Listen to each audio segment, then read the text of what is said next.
Salut tout le monde, j'espère que vous allez bien. Bienvenue dans le programme 30 jours pour devenir développeur front-end. Nous sommes à la deuxième semaine de notre apprentissage consacré à JavaScript et c'est le troisième jour.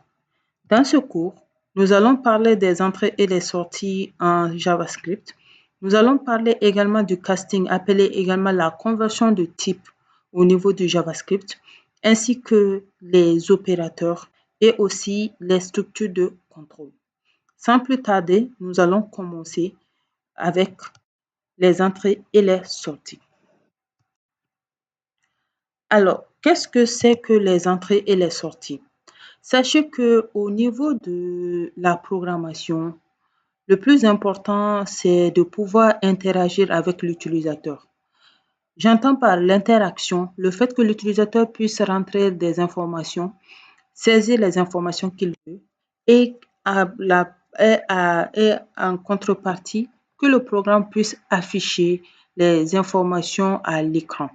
Nous allons d'abord parler des entrées au niveau du JavaScript. Alors, les entrées, comme je l'ai expliqué, permettent de recevoir une donnée saisie par l'utilisateur. En JavaScript, la fonction prompt permet à l'utilisateur de saisir du texte. Alors, sachez que au niveau de la plupart des langages de programmation, presque toutes, les langages de programmation viennent avec leurs propres fonctions, c'est-à-dire des types de code qui sont déjà prédéfinis au niveau du langage en question. Donc, on peut les utiliser pour pouvoir faire des opérations bien déterminées, des actions, on va dire, bien déterminées. Mais en contrepartie, les langages de programmation nous permettent à nous-mêmes, en tant que développeurs, de créer nos propres fonctions. Ça, nous allons le voir un peu plus tard. Alors, sachez que cette fonction prompt, c'est un mot clé, également appelé mot réservé qu'on ne doit pas utiliser. Et il y a les parenthèses à la fin. Donc, je vais vous montrer la syntaxe générale de l'entrée. Alors, la syntaxe générale, comme on l'a dit, ça permet à l'utilisateur de saisir du texte, au niveau du code. Donc, voilà la syntaxe. Vous utilisez le mot-clé prompt. Faites attention, tout est en minuscule, entre parenthèses. Et maintenant, dans les parenthèses, vous allez saisir le texte que vous voulez entre griffes. Nous avons après les sorties. Les sorties permettent d'afficher des informations sur l'écran.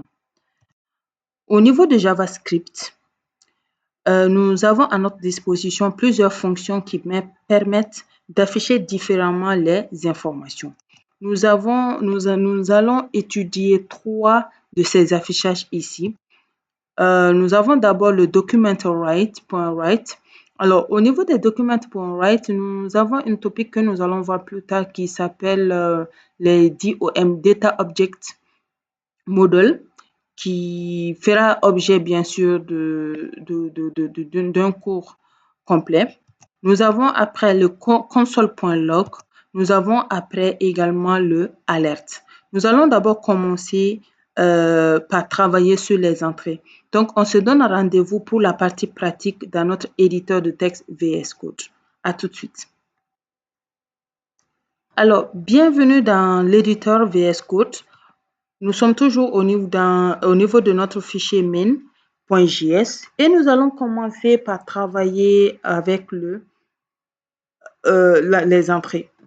Alors, on a dit que les entrées vont utiliser la fonction prompt.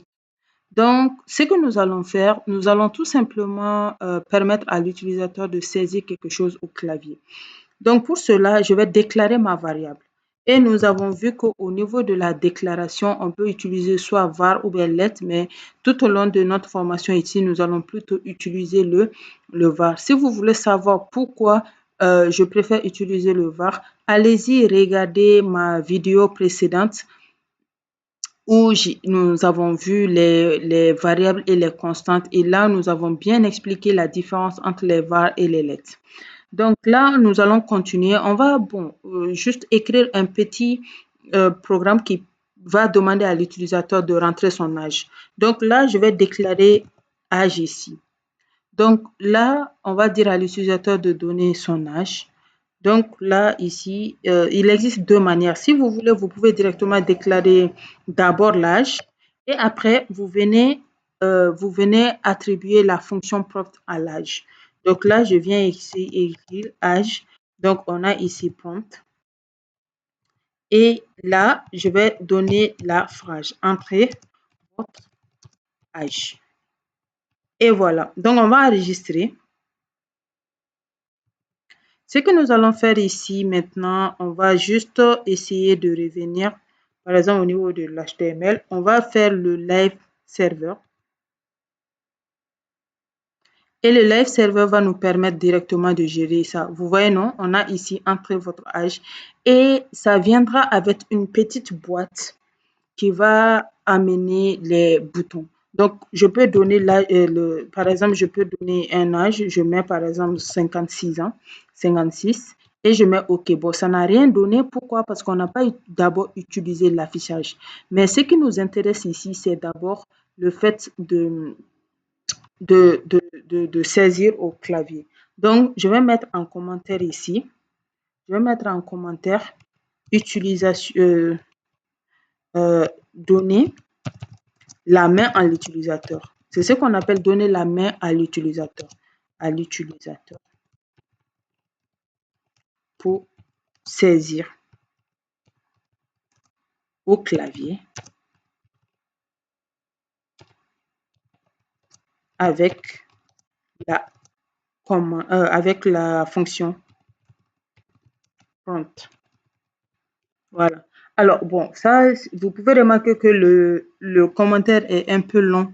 Si je veux utiliser genre un commentaire multiligne, vous voyez maintenant que ici, ça cause problème. Donc, je vais lui dire, bon, attends, c'est un commentaire multiligne que je suis actuellement en train d'utiliser. Donc là, on va plutôt utiliser ça comme ça. Et voilà. Donc maintenant, on fait comme ça, donner la main à l'utilisateur pour saisir au clavier avec la fonction prompt. Donc, je mets les parenthèses pour montrer que c'est vraiment une fonction. Donc, voici avec la fonction prompt, je mets le point virgule à la fin. Donc, je disais, bon, voilà, lorsque j'enregistre, voilà, donc je peux écrire.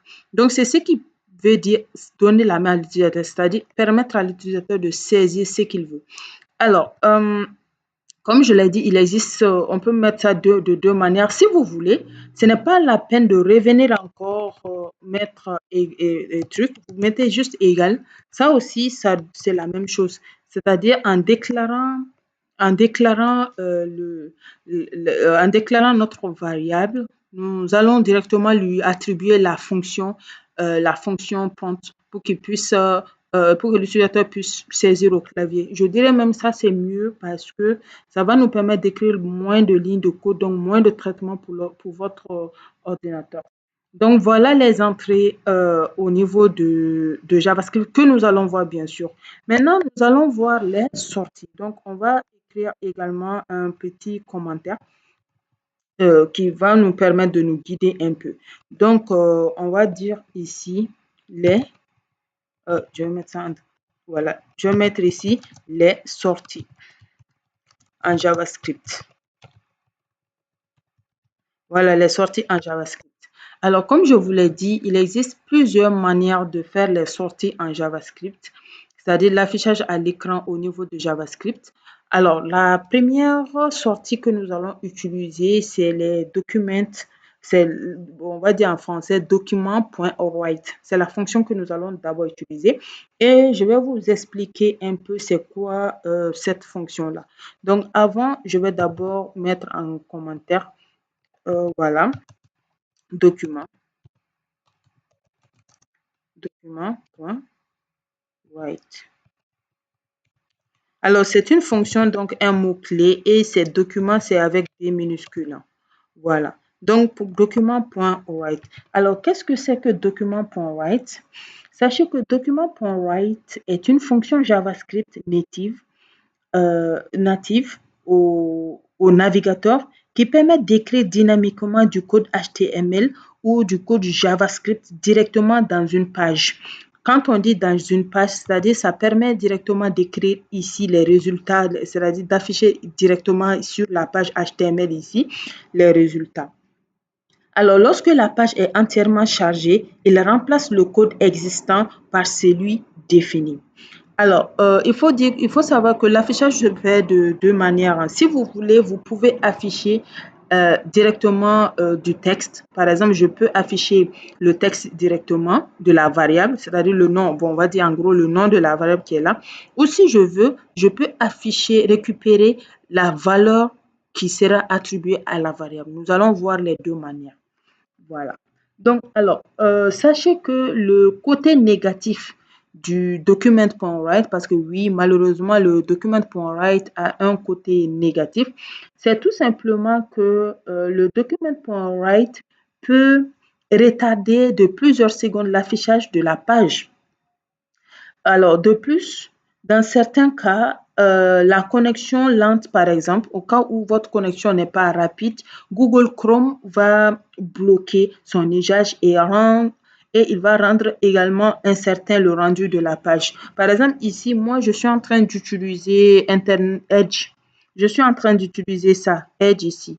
Mais sachez que lorsque vous utilisez le Google Chrome, par exemple ici, ça, souvent, par souci d'optimiser votre page, ça va, ça va refuser d'exécuter le code qui a été sorti avec le document.write. Mais de toute façon, il faut au moins qu'on l'apprenne, qu'on voit que c'est possible de l'utiliser également parce que tout au long également de de ce petit cours, on va utiliser le document.write pour comprendre un peu euh, les affichages que nous sommes en train de faire pour nous faciliter la tâche.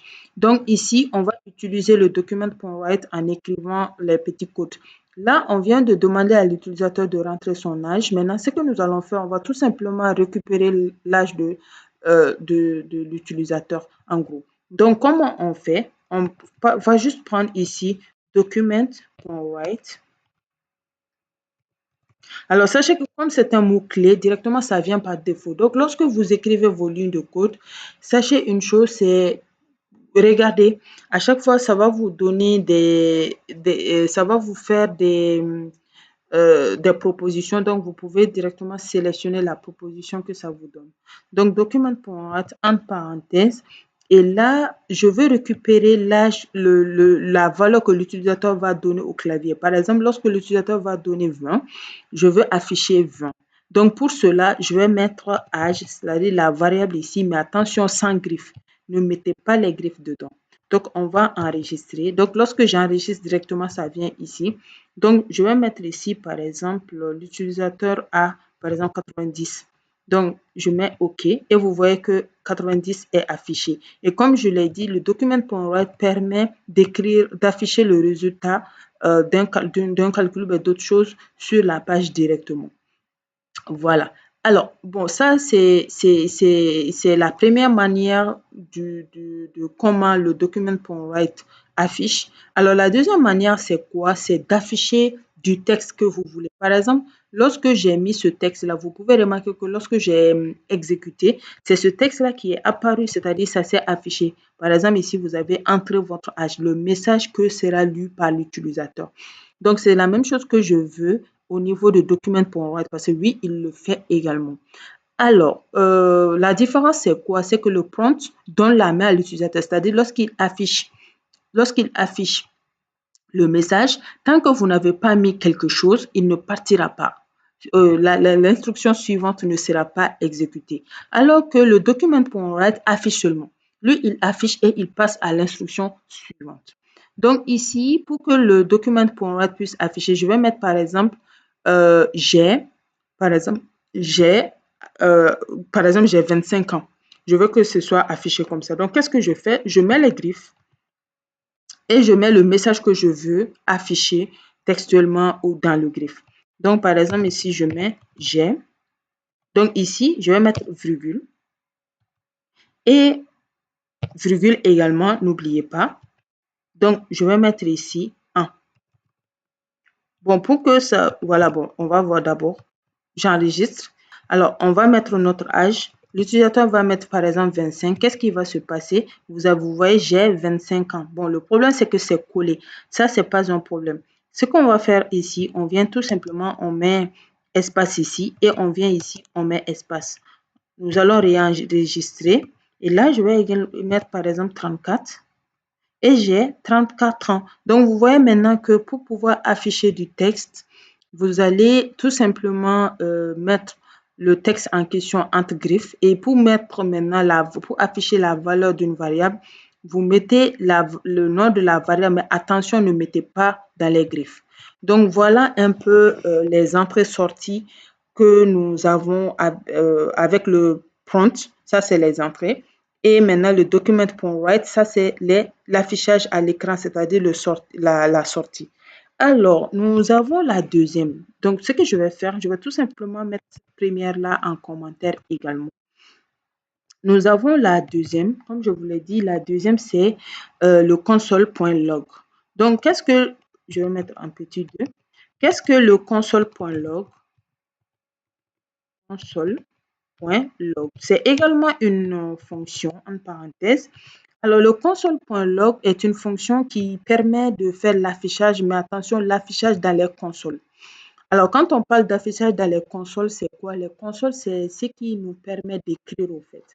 Alors, on a déjà eu à utiliser le console au niveau de JavaScript. Allez-y voir ma précédente vidéo, bien sûr, sur les variables. Vous allez voir comment on peut y accéder, mais ici aussi, on va voir comment y accéder. Donc là, je viens ici. Je vais tout simplement récupérer encore la même chose. Donc, c'est pratiquement la même chose au fait, quoi. Donc, je mets ici console.log. Je le répète encore, c'est un mot-clé. Donc, lorsque vous l'écrivez, ça vient directement par défaut. Donc, je vais mettre ici âge. J'enregistre. Et qu'est-ce qui va se passer? D'abord, je vais agrandir ici. Et je viens ici, toujours, clic droit sur ma page et je viens inspecter. C'est là-bas qu'on peut récupérer notre console au fait. Donc, lorsque je viens là, je vais tout simplement venir cliquer sur console ici. Donc là, je vais avoir accès à mon console au fait. Donc, voilà, je vais rétrécir un peu ça. Voilà. Donc là, on a ici le console. Donc, je vais enregistrer. CTRL S. Donc là, je vais mettre par exemple ici 23. Donc, lorsque je mets 23, je mets OK. Vous voyez, non? Il y a 23 qui est venu directement dans le console. Alors, si je veux également, je peux venir ici. Je mets âge. Et vous voyez que 23 est venu également ici. Voilà. Donc, voilà un peu le console au fait. Alors, ça, c'est la deuxième manière. Ça, c'est la deuxième manière d'afficher au niveau de JavaScript, soit en utilisant le document.write, soit en utilisant les consoles. Alors, sachez aussi que JavaScript, c'est un langage qu'on n'utilise pas seul. Pratiquement, on va l'utiliser avec du HTML et du CSS. HTML nous donne déjà des inputs. Comme on n'est pas d'abord là, sinon ça fera beaucoup, on est en train d'apprendre le pur et dur JavaScript. C'est pour cela qu'on utilise les consoles, ainsi de suite, les documents write. Sinon, si on doit le combiner à du HTML, CSS, on va plutôt créer des formulaires, d'autres choses, ainsi de suite pour l'affichage au fait. Voilà. Donc, mettez-vous ça en tête. Alors, maintenant que nous avons vu comment gérer les consoles, on va voir par exemple un petit truc. Je vais par exemple demander à l'utilisateur de donner son nom. Donc, je viens ici, command prompt. Donc, je vais dire ici nom égale à prompt. Et je vais lui demander d'entrer votre nom. Voilà. Et ici, c'est la même chose. On vient prendre le console.log et on vient mettre, on a CTRL-C et on a ici CTRL-V. Alors, c'est la même chose, hein. On va lui dire, il permet de faire la même chose aussi. On a ici, je suis, on met espace. Et cette fois-ci, il va prendre le nom. Voilà. Et on va enregistrer. Et lorsqu'on enregistre directement, il y a le pop-up qui vient parce que c'est le prompt. Donc, par exemple, je vais mettre mon nom. Ah, pardon. Oh là là, ça a exécuté les deux. Non, non, c'est bon. J'ai fait une petite erreur. Je reviens. OK. J'enregistre, voilà. Et là, entrez votre âge, par exemple, je vais mettre 45. Entrez votre nom, je vais mettre Aminata, par exemple. Voilà, donc je vais enregistrer. Et vous voyez, non, 45, c'est son âge. Je suis Aminata. Donc, vous voyez, non, voilà. Donc, j'espère que vous avez compris. N'hésitez surtout pas de reprendre ça chez vous, au fait. Donc, on va voir la troisième manière. Mais je le répète encore, hein, il existe vraiment beaucoup de fonctions prédéfinies déjà au niveau de JavaScript qui nous permettent de faire l'affichage à l'écran. Mais nous, on va d'abord s'arrêter aux trois. Pourquoi? Tout simplement parce que après, nous allons voir les structures de contrôle, les opérateurs, ainsi de suite. Donc, on n'a vraiment pas besoin de trop se surcharger. Mais une fois que nous allons commencer à faire des TP vraiment plus approfondis, on va découvrir d'autres fonctions au fur et à mesure. Voilà. Donc, la troisième partie, petit 3, c'est celle qu'on connaît beaucoup, c'est le alerte au fait. Donc, c'est la fonction alerte. Alors, la fonction alerte, on l'a déjà eu à l'utiliser vite fait, mais on va encore l'utiliser. Donc, on a ici la fonction alerte. Comme son nom l'indique, c'est alerte quoi. Ça permet d'afficher une boîte de dialogue directement. On a vu que le document.write permet d'afficher sur la page, le console permet d'afficher sur le console de JavaScript et le alert permet de faire la même chose que le prompt au fait. Ça donne une boîte de dialogue. Par exemple, je mets ici alerte âge et voilà. Donc, bon, on va récupérer l'âge, on va récupérer également le nom. Donc, je mets entre griffes mon nom et, et on met non. Alors, ce que nous allons faire, faut pas qu'on oublie, hein, ça, on le met également entre, voilà, on le met en commentaire. On ne va pas exécuter toutes les sorties en même temps. Donc, on va enlever ça, on va le mettre petit. On va agrandir un peu cela, agrandir un peu cela aussi pour que vous puissiez bien voir. Et là, je vais l'enregistrer, CTRL S. Je vais enregistrer ça, CTRL S. Directement, le pop-up vient. Donc, on me demande de mettre mon âge. Je vais mettre ici 89. On me demande d'écrire le nom. Je vais mettre Issa, par exemple. Et on va mettre ici. Donc, vous voyez, non? Ça donne le pop-up 89. Et si je mets OK, ça donne mon nom est bon. Ici, ça n'a pas récupéré le nom. Je vais mettre plus pour voir si ça accepte la récupération. On va reprendre. Voilà. Donc, je vais mettre l'âge 34. Oh, je vais enregistrer encore. Je vais mettre l'âge 34. Je vais appeler le nom. Toujours Issa. Je vais dire oui. 34, ça c'est l'âge. Voilà, et Issa. Donc, mon nom est Issa. Alors, il faut savoir que la première fois, j'ai mis virgule pour faire la concaténation. Bon, on va voir un peu plus tard au niveau des opérateurs. Maintenant, au niveau de l'alerte, c'est plus qui permet de faire la concaténation. Voilà, donc voilà un peu ce que nous avons au niveau de alerte. Et j'espère vraiment que vous avez compris les parties. Bon, au fait, l'alerte, ça donne un pop-up. La plupart du temps, les pop-up, on les affiche au niveau de notre programme pour, par exemple, montrer un message, par exemple, message d'erreur, ainsi de suite.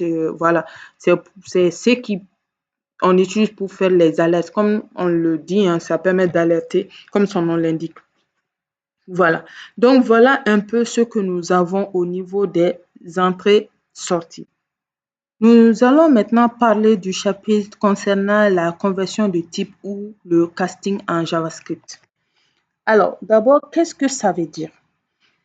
Parlons un peu d'abord du comportement de JavaScript. On a vu tantôt dans les cours précédents que JavaScript, c'est un langage de programmation dynamiquement typé. Ça veut dire tout simplement que nous ne précisons pas le type de valeur que va prendre la variable ou la variable au niveau de la déclaration. On peut directement lui assigner une valeur. Alors, à cet effet-là, sachez que la programmation, ce n'est pas comme les maths, qui, lorsque nous utilisons des opérateurs arithmétiques, comme par exemple l'addition, la soustraction, ainsi de suite, que ça fasse directement la même chose, surtout au niveau de l'addition. Vous allez voir un peu plus tard que le plus, qui veut dire addition, ça ne va pas seulement permettre d'additionner deux valeurs entières ou bien réelles, mais ça s'appelle également la concaténation, c'est-à-dire mettre deux chaînes de caractères ensemble. Alors, lorsque nous utilisons les entrées-sorties pour pouvoir faire les calculs, sachez que tout ce qui est à l'intérieur de ces fonctions-là sont considérés comme des chaînes de caractères. Alors, on ne peut pas additionner deux chaînes de caractères. On concatène deux chaînes de caractères. C'est ce qu'on appelle la concaténation. Alors, le casting, ça s'appelle la conversion de type. Ça permettra tout simplement de passer d'un type à un autre type. Par exemple, je vais passer de chaîne de caractères à l'entier ou bien de chaîne de caractères au réel, ainsi de suite. Donc, sans plus tarder, pour que vous puissiez mieux comprendre mon explication, allons-y sur notre éditeur de texte pour faire un petit exemple. Nous sommes actuellement au niveau de notre éditeur et nous allons parler un peu du casting. Alors, je mets en commentaire le casting. Ça nous permettra de comprendre plus facilement.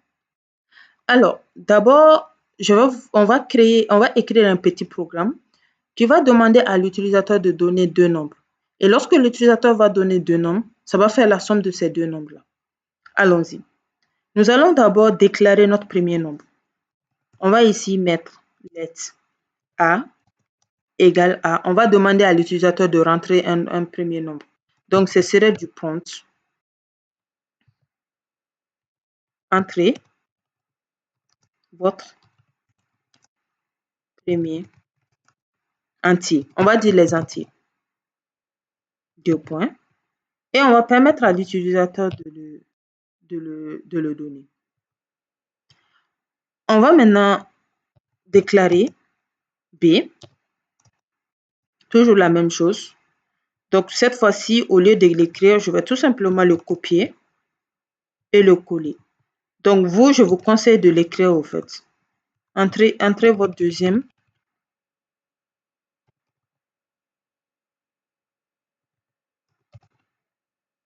Ici, j'ai mis premier. Je vais mettre ici premier. Très bien. Donc là, on vient de demander à l'utilisateur de donner les deux nombres. Maintenant, qu'est-ce que je vais faire? Je vais tout simplement déclarer une autre variable qui va prendre les calculs. Donc, on a ici let, par exemple, somme égale à A plus B. Les deux que nous avons déclarés ici. Donc, on vient de déclarer directement une troisième variable qui va contenir la somme de A et B. Donc maintenant, qu'est-ce que nous allons faire? On va tout simplement afficher le résultat. Bon, ici, pour que ce soit plus simple, on va afficher le résultat avec le document.write. C'est vrai que je vous ai dit que le document.write n'est pas conseillé à l'usage, mais ici, je veux tout simplement que ça m'amène directement le résultat. Si vous voulez, vous pouvez également le faire avec alerte ou bien vous pouvez également le faire avec console.log. C'est la même chose au fait, il n'y a pas de souci. Moi, je vais opter plutôt sur document.write. Donc ici, je vais mettre ici document.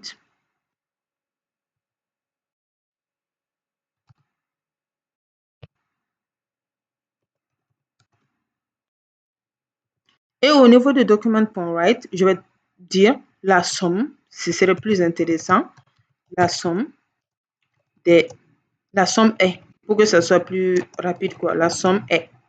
Donc, la somme est deux points. Je mets un petit espace pour que ça ne colle pas. Je mets virgule. Et là, je vais mettre somme. C'est-à-dire, je vais tout simplement appeler le résultat ici. Je vais appeler le résultat qui est là. Alors maintenant, je pense que c'est fini, le programme est fini. Nous allons exécuter. Alors maintenant, je vais venir ici. Je vais mettre ici 2. Entre votre âge. Pourquoi ça me demande toujours d'entrer mon âge? Ah, ok, non, non, non. Attendez. Je mets ça. Voilà. Je n'avais pas cancel. Voilà. Cancel. Voilà. Donc ici, voilà. Donc, si vous êtes en train de faire le même travail, s'il vous plaît, mettez tout ça en commentaire. Donc, on revient ici. Donc là, je vais donner le premier nombre, je vais donner 2. Et ça va me demander de donner le deuxième nombre, je mets 3. Donc 2 plus 3, je m'attends à avoir combien? 5, non? Regardez combien je vais avoir. La somme est 23. Donc ça veut dire tout simplement, comme je vous l'expliquais, que le prompt qui est là, c'est une fonction. Et tout ce qui est à l'intérieur de cette fonction-là, tout ce que vous allez donner, ça va considérer ça comme une chaîne de caractères, pas comme un entier. C'est vrai que 2 est un entier, 3 est un entier, ainsi de suite, mais lui, il ne reconnaît pas que c'est un entier. Lui, il reconnaît par défaut que c'est une chaîne de caractères, un string. Donc, pour pouvoir faire l'addition de 2 strings, ce n'est pas possible. On les appelle la concaténation. On les met ensemble. En gros, on les colle. C'est pour cela qu'on se retrouve avec 23. Je vais encore mettre ici. Je mets ici, attendez, voilà. Je mets ici 4. Je mets ici 5. Je m'attends à avoir 9. Et ici, j'ai 45. Voilà. Donc, c'est pour cela qu'avec le langage de programmation JavaScript, on doit faire ce qu'on appelle le casting. Alors, comment se fait le casting? Le casting, c'est simple. Si, par exemple, vous voulez quitter du string du string, c'est-à-dire de chaîne de caractères à un entier. L'entier, comme on l'a vu au niveau des types, c'est le int, integer. Et les réels, c'est les floats. Bon, on n'a pas très bien avancé, sinon nous avons également les longues, nous avons les doubles, ainsi de suite, mais ne vous inquiétez pas, plus nous allons avancer, plus nous allons les utiliser et les découvrir bien sûr. Donc ici, on a les int. Et là, on a un mot-clé qu'on appelle les parse. Et là, je vais mettre ici en commentaire. Donc, type entier est représenté par parse int. Et type réel est représenté par parse float. Alors, faites attention, parse P c'est en majuscule, parse c'est en minuscule, pardon, mais le int I c'est en majuscule, c'est collé. Et le float F est en majuscule et c'est collé également. OK? Donc ici, moi, je veux que l'utilisateur puisse mettre de l'entier au clavier. Donc pour cela, je mets ici parse int. Eh bien, comme c'est une fonction, je mets parenthèse ici. Et n'oubliez pas non plus de fermer la parenthèse, sinon ça vous donne des erreurs. Et voilà. Donc, c'est la même chose que je mets ici également au niveau des conversions.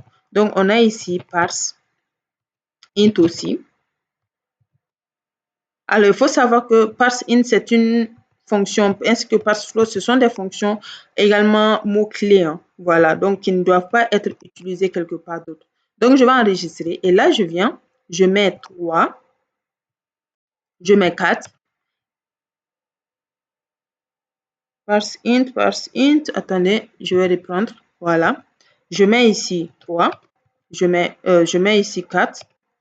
Voilà. Donc, vous voyez, non? Ça a donné la bonne réponse parce que j'ai fait la conversion.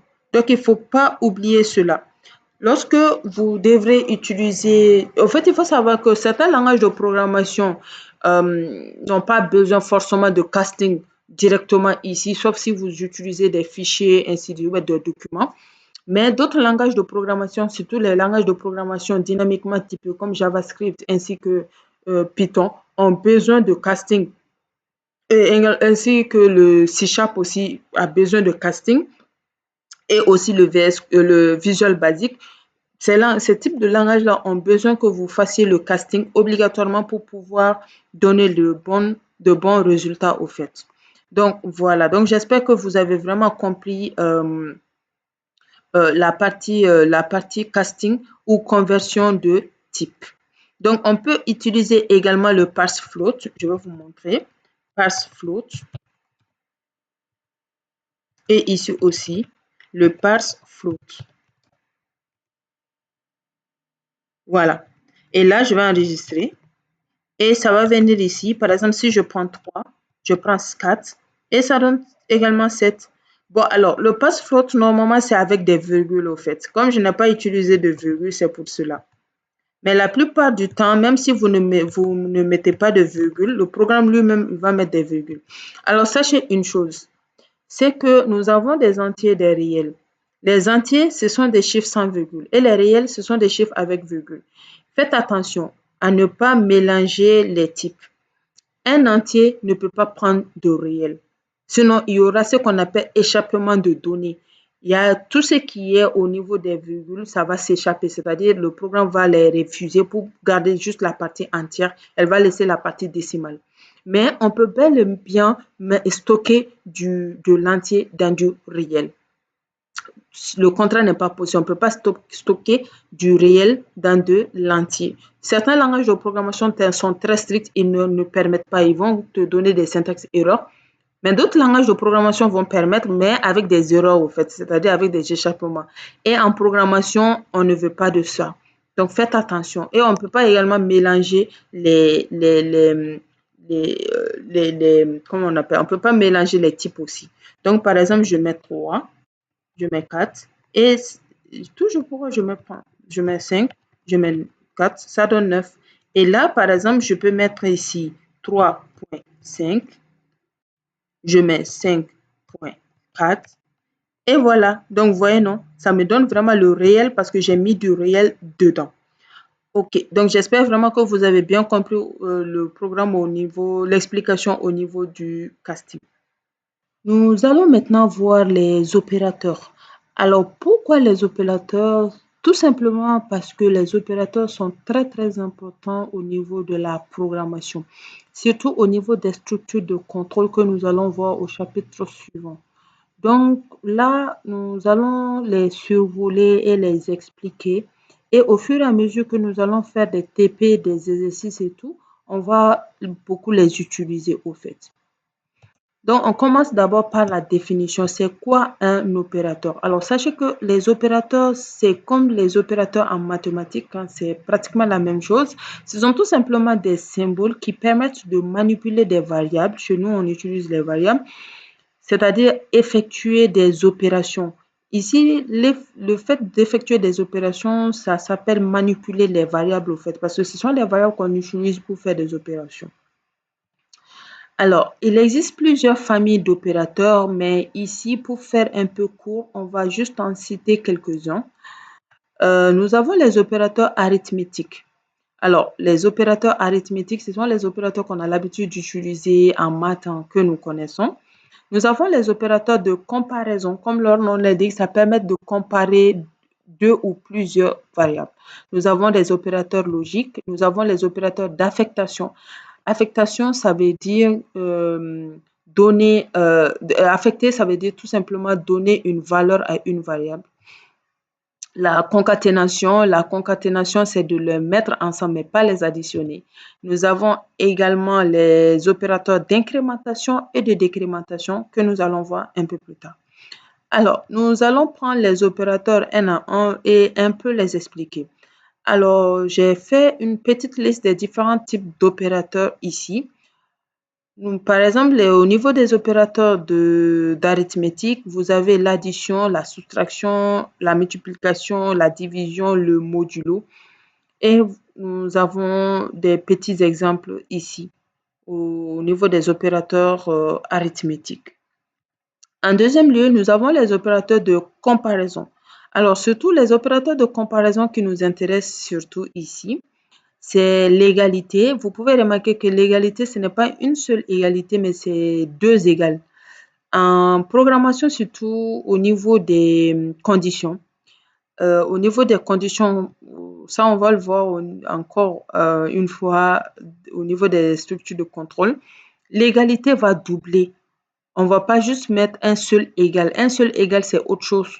Voilà.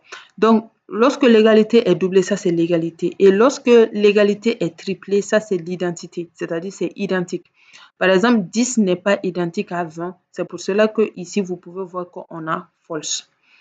Donc, on a le point d'exclamation l'égalité, ça c'est la différence. Vous pouvez remarquer qu'en maths, lorsqu'on met par exemple A est différent de B, on met les égales et on trace l'égalité. Mais au niveau de nos claviers, nous n'avons pas ça. Donc, c'est pour cela que nous avons le point d'exclamation et égal à côté. Non identique, c'est point d'exclamation et 2 fois égal.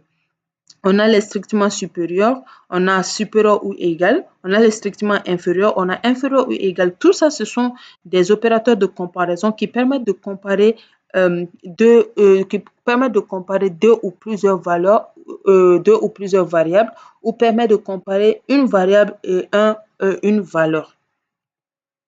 Alors, en troisième position, nous avons les opérateurs logiques. Les opérateurs logiques, ce sont des E logiques, le OU logique ou bien le non. Alors, quand on parle de E logique, ça veut dire quoi? Ça veut dire que, par exemple, souvent, on peut dire que, pour que, par exemple, votre candidature soit validée, vous devrez avoir le bac et la licence. Donc, si c'est ça, c'est le E logique, c'est vraiment le E très, très strict. En gros, toutes les conditions doivent être vérifiées pour que ça soit vrai. Mais même si toutes les conditions sont vérifiées, sauf une condition, ce n'est plus vrai, c'est faux. On a le OU logique qui sont les deux traits. Au niveau des opérateurs logiques OU, juste une condition est vraie parmi 20, 30 autres conditions, c'est vrai.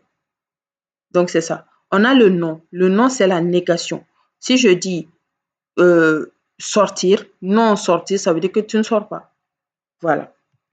Nous avons les opérateurs d'affectation. Alors, nous avons plusieurs opérateurs d'affectation ici, mais il faut savoir que c'est l'opérateur d'affectation qui nous intéresse surtout, c'est égal. C'est pour cela que je vous disais que au niveau des opérateurs de comparaison, c'est double égalité qu'on utilise, mais lorsqu'on décide d'utiliser une seule égalité, ça, on ne l'appelle plus comparaison, on l'appelle affectation. Si je dis A égale à B, en maths, ça veut dire tout simplement que la valeur de A et la valeur de B sont pareilles. Mais ici, chez nous, en programmation, ça veut dire tout simplement que vous venez de donner la valeur de B à A. Vous venez d'affecter la valeur de B à A. Après, nous avons plus égal. Plus égal, ça veut dire quoi? Si je dis par exemple A plus égal, ça veut dire que A égale à A plus 1, par exemple. Vous pouvez remarquer en exemple que nous avons A égale à 10. Et si je dis A plus égale à 20, ça veut dire tout simplement que la valeur de A sera 30 parce que la valeur de départ de A, c'est 10. Donc, ça va être A, la nouvelle A égale à 10 plus 20. Donc, moins, toujours c'est la même chose, c'est la soustraction et l'affectation. Multiplication, c'est multiplier et puis l'affectation. Slash égale, c'est division plus affectation. Et modulo, c'est modulo et affectation également. Voilà. Donc, la compréhension viendra au fur et à mesure des pratiques. Mais ce que je vous conseille, c'est de mettre la vidéo en pause ou bien de revenir beaucoup de fois pour écouter mes explications. Nous avons la concaténation. Alors, la concaténation, c'est comme ici l'addition, c'est-à-dire c'est le plus. Concaténer, ça veut dire tout simplement ajouter deux chaînes de caractères. Alors, quand on dit ajouter deux chaînes de caractères, ça veut dire tout simplement que on prend la première chaîne de caractères et on le met avec la deuxième chaîne de caractères. Vous pouvez voir un exemple ici, on a 1 plus 7 égale à 17. Ce qui n'est pas logique en maths. Mais ça, ce n'est pas l'arithmétique ici, c'est la concaténation. 1 plus 7 donne 1 et 7. Ça veut dire 17.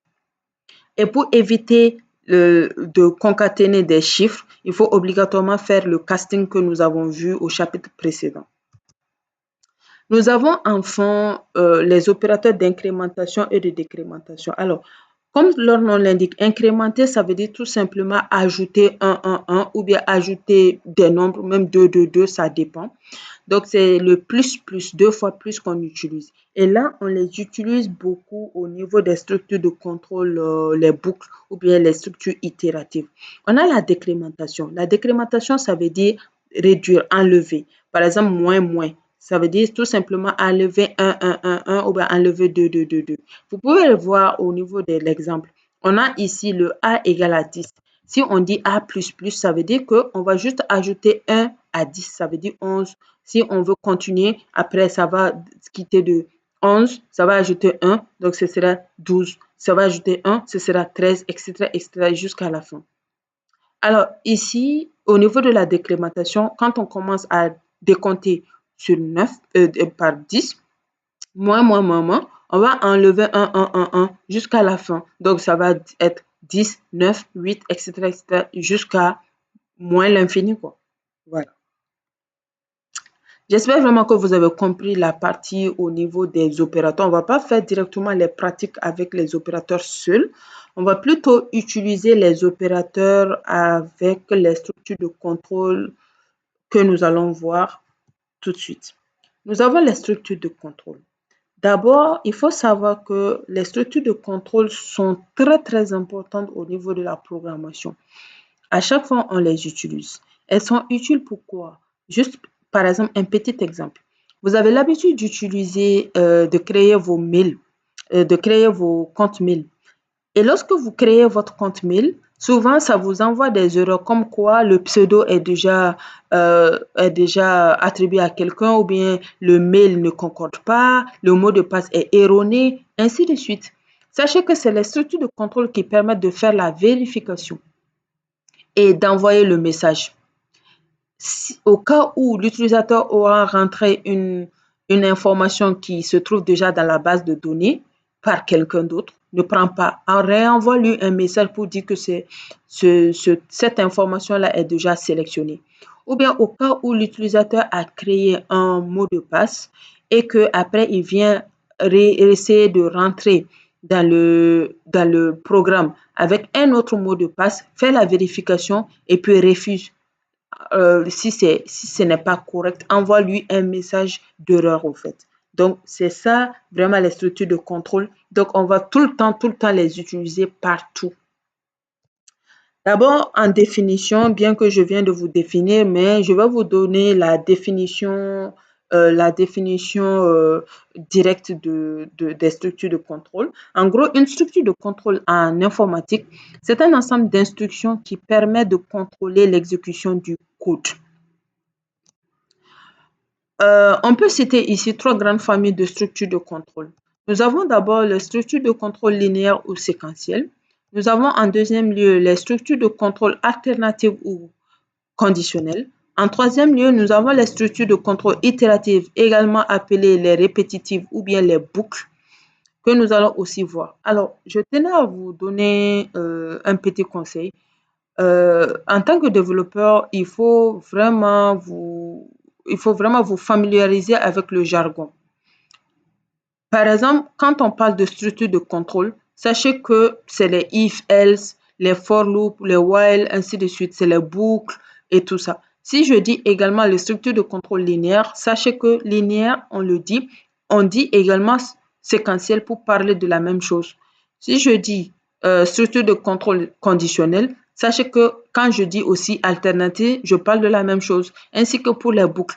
Souvent, on a tendance à parler beaucoup de loop. Loop, ça veut dire en anglais boucle. Sachez que quand je dis boucle, ça veut dire également itératif ou bien ça veut dire aussi répétitif. Alors, sans plus tarder, pour que vous puissiez mieux comprendre ces topics-là, allons-y sur notre éditeur de texte VS Code pour pouvoir faire la pratique. On se retrouve dans notre éditeur et nous allons commencer à travailler. Nous allons d'abord commencer avec la structure de contrôle linéaire ou séquentiel. Alors, qui dit linéaire ou séquentiel dit tout simplement ligne par ligne. Ça veut dire tout simplement que le programme va lire les instructions ligne par ligne. Il n'y a pas de conditions, il n'y a pas de contraintes ni rien du tout. Alors, pour faciliter la tâche, sachez que cet exemple-là est un exemple par excellence des structures de contrôle linéaire ou séquentielles au fait. Voilà. Donc, nous allons directement aller à la deuxième grande famille des structures des structures de contrôle, qui sont notamment les structures de contrôle conditionnelles ou alternatives. Donc là, allons-y en petit 2, les structures de contrôle conditionnelles ou alternatives. Alors, ici, sachez que ces structures de contrôle-là sont un peu plus vastes, hein. Nous allons voir toutes les parties de ces structures-là. Nous avons d'abord en première partie, je vais l'intituler petit a. J'ai oublié, voilà. Je vais l'intituler petit a. En petit a, nous avons les conditionnels simples. Les conditionnels simples. Alors, c'est quoi les conditionnels simples? Les conditionnels simples, comme leur nom l'indique, ce sont des conditionnels qui sont simples, c'est-à-dire on va tout simplement utiliser une condition et c'est tout. Si cette condition-là, elle est vérifiée, l'instruction va s'afficher. Mais si cette condition-là n'est pas vérifiée, l'instruction ne va pas s'afficher et rien ne va du tout s'afficher du tout. Donc, on commence. Là, je viens tout simplement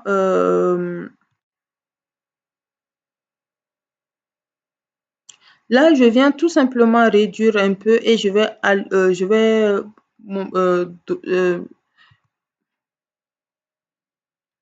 alors maintenant, ce que je vais faire, je vais mettre ça, voilà, je vais mettre tout ça en, je vais mettre tout ça en, comment on appelle ça?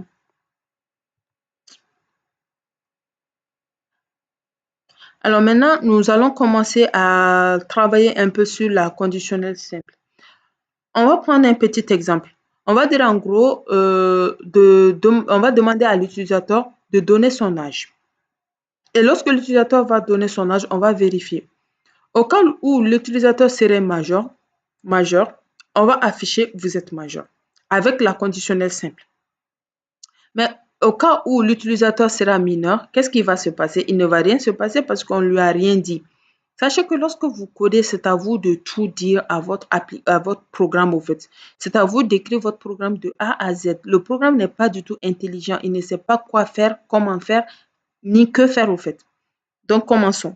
On va d'abord déclarer une variable. Est-ce que je ne vais pas directement copier ça? Voilà. Comme on va gérer voilà, l'âge, donc je vais copier ça là. Et je viens coller ici. OK. Donc, je viens de demander à l'utilisateur de donner son âge. Donc, ici, l'utilisateur va donner son âge. Et lorsque l'utilisateur donne son âge, on va vérifier. Donc, les conditionnels, on a le if. If, ça veut dire si. Au niveau des conditionnels, on a la syntaxe générale, c'est if condition. Je vais vous mettre je pense que je vais d'abord vous mettre la syntaxe générale là. Je vais le mettre en, ça va vous permettre de mieux comprendre ici.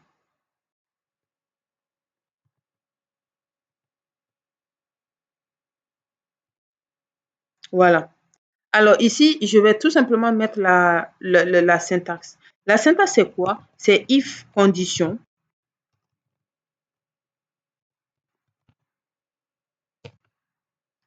J'utilise les brackets et on a instruction. Les instructions, c'est ce qu'on veut comme traitement, soit instruction ou traitement. Donc, j'espère que vous avez compris la syntaxe. Voici la syntaxe générale. Donc, ici, la condition, ce serait quoi? La condition, ce serait de vérifier l'âge. Ici, chez nous, l'âge, c'est quoi? La majorité. C'est à vous de déterminer la majorité. Par exemple, moi, ici, je peux dire, chez moi, la majorité, c'est 20 ans. Chez moi, la majorité, c'est 50 ans, 60 ans. C'est à vous de voir, au fait. Ici, on va tout simplement dire si âge est supérieur ou égal. Vous voyez maintenant que nous commençons à utiliser les opérateurs ici. Ça, c'est l'opérateur de comparaison. Et lorsque on doit utiliser un opérateur à l'intérieur de la condition ici, on est obligé d'utiliser les opérateurs de comparaison. Et ici, vous pouvez remarquer que nous avons un opérateur aussi. Mais là, ça, c'est l'opérateur d'affectation, en fait. Ce n'est pas du tout la même chose. Donc, ici, on doit comparer l'âge que l'utilisateur aura rentré ici au clavier à l'âge que à l'âge que nous, notre condition doit vérifier. Donc, par exemple, je vais dire au cas où l'utilisateur est supérieur ou égal à 18, je mets les brackets. Maintenant, je vais mettre l'instruction. L'instruction, c'est quoi? C'est document, c'est-à-dire l'affichage que je veux, le traitement en gros que je vais faire. Donc, je vais tout simplement afficher à l'écran. Ici, vous êtes majeur. Et c'est tout.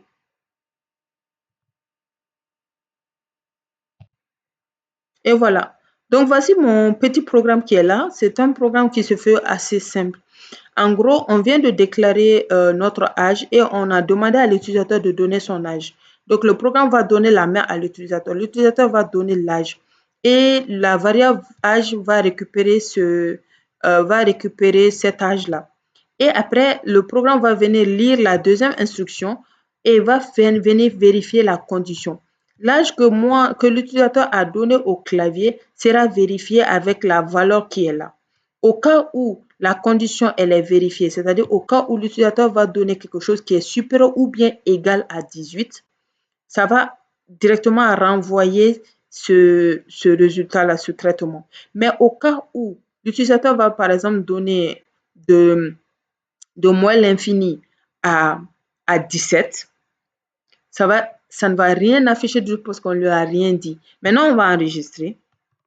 On vient d'enregistrer le programme. On va commencer à écrire. Par exemple, l'utilisateur va donner 23. 23, vous êtes majeur. On voit que 23 est supérieur à 18.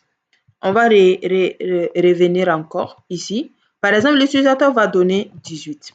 Et lorsque l'utilisateur va donner 18, on a ici vous êtes majeur. Pourquoi? Parce qu'on a dit supérieur ou égal. Ça veut dire que 18 est inclus dedans. Mais ici, on vient mettre 17. Lorsque l'utilisateur donne 17, qu'est-ce qui se passe? Rien ne se passe parce ne lui a pas demandé de rentrer quelque chose au clavier. Maintenant, ça c'est la conditionnelle simple. On va maintenant vérifier, travailler sur la conditionnelle. On a un petit b. Les conditionnels complexes ou complètes.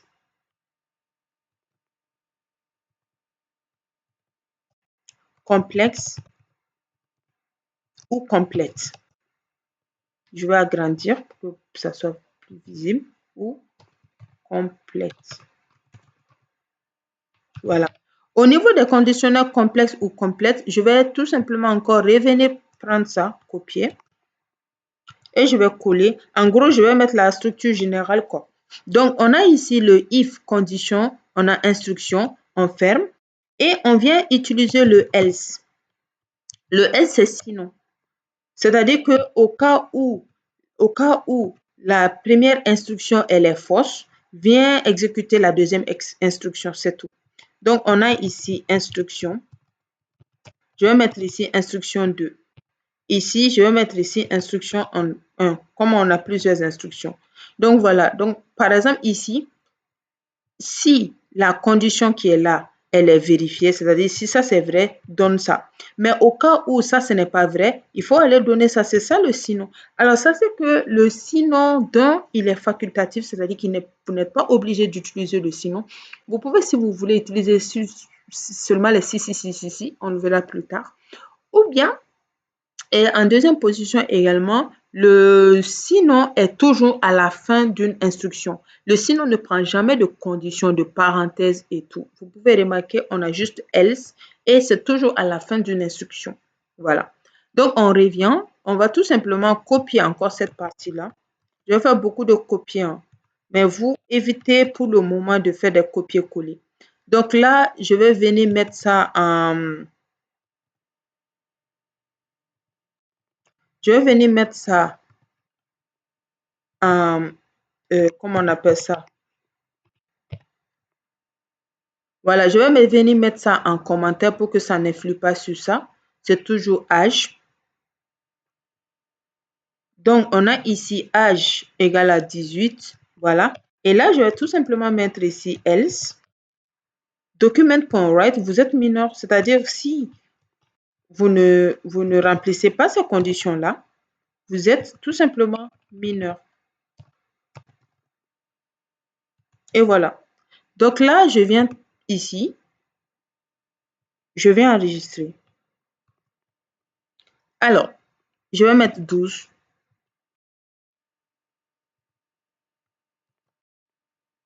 Je vais mettre ici 12. Vous voyez, non? Vous êtes mineur. Qu'est-ce qui s'est passé? Il s'est passé que lorsque l'utilisateur a donné son âge, l'âge est venu d'abord vérifier ça. Il a vu que ce n'est pas possible. Et il est venu vérifier l'instruction suivante et il a affiché l'instruction suivante. Par exemple, ici, je vais mettre ici 34. Vous êtes majeur. Et je viens encore. Je mets ici 2. Vous êtes mineur.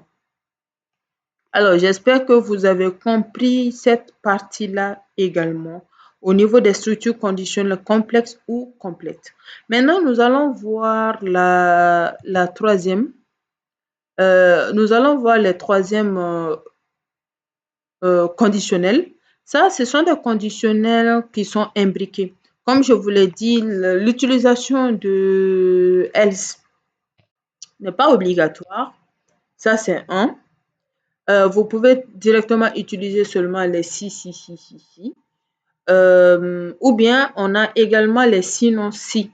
Ça, c'est si nous avons vraiment beaucoup de vérifications à faire, on va utiliser les imbriqués.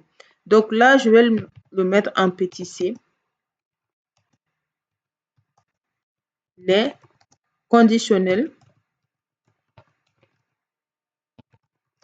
imbriqués. Alors, il faut savoir qu'on a deux types de conditionnels imbriqués. Alors, pour le premier type de conditionnel imbriqué, on a les if. On a else, if, sinon si. Ça aussi, ça prend des etc. Et on a les else. Alors, on peut utiliser le nombre de else if que l'on veut, mais on n'utilise qu'un seul else. Donc, maintenant, c'est la peine que je donne la structure générale. Je pense pas. On va tout simplement mettre les exemples, c'est tout. Donc, là, on va mettre ça également. Voilà. Et on vient mettre un petit programme. Alors, le petit exemple que je vais donner, c'est quoi? C'est que je vais demander à l'utilisateur, par exemple, je vais demander à l'utilisateur toujours, par exemple, de donner son âge. Et lorsque l'utilisateur va donner l'âge, je vais classer les âges, au fait. Par exemple, de 0 à 5, vous êtes bébé, ainsi de suite. De 5 à 10 ans, vous êtes bambin. De 10 à 15, à 16 ans, vous êtes ado, ainsi de suite. Donc là, je vais essayer de gérer ça. Donc, c'est toujours la même chose, hein. Je vais juste copier. Je vais tout simplement copier cette partie-là. Ce n'est pas la peine que je reprenne tout ça. Donc, je vais copier ici. Je vais venir le coller. Alors, je vais venir faire mes vérifications. La première vérification, c'est quoi? C'est tout simplement if âge égale à 0. Vous voyez qu'on a encore utilisé les opérateurs de comparaison. Alors maintenant, nous allons utiliser un autre opérateur et on l'a vu, les opérateurs logiques. Pourquoi? Parce que il y a cette condition, ça c'est une condition. Cette première condition doit être vérifiée. On va lui donner une autre condition parce qu'on va lui donner des intervalles au fait. Donc, au niveau des intervalles, les deux conditions doivent être obligatoires au fait. Donc, on a ici E, âge supérieur, pas supérieur ou égal à supérieur à 5. En gros, on veut dire tout simplement ici que 5 n'en fait pas partie. Et là, on va donner un message, on va afficher un message. Je vais également copier là et je vais venir coller. Donc, je vais mettre ici, vous êtes bébé. Juste un exemple.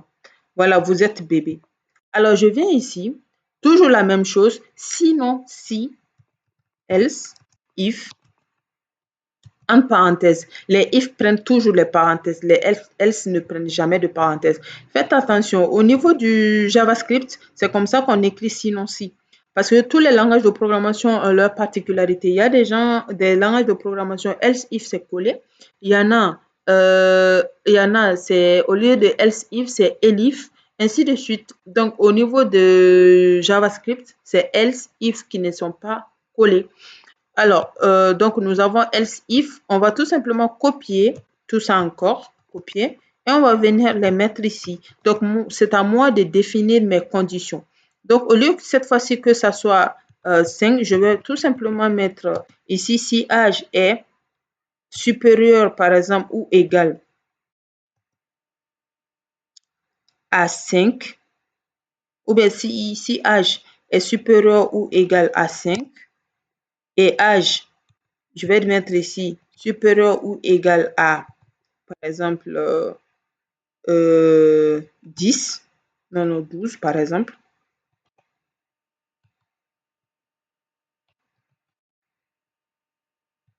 Je vais copier.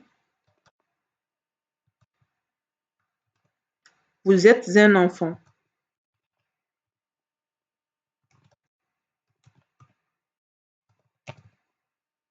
Bon, 12. On va dire 11. Voilà. On va dire 11.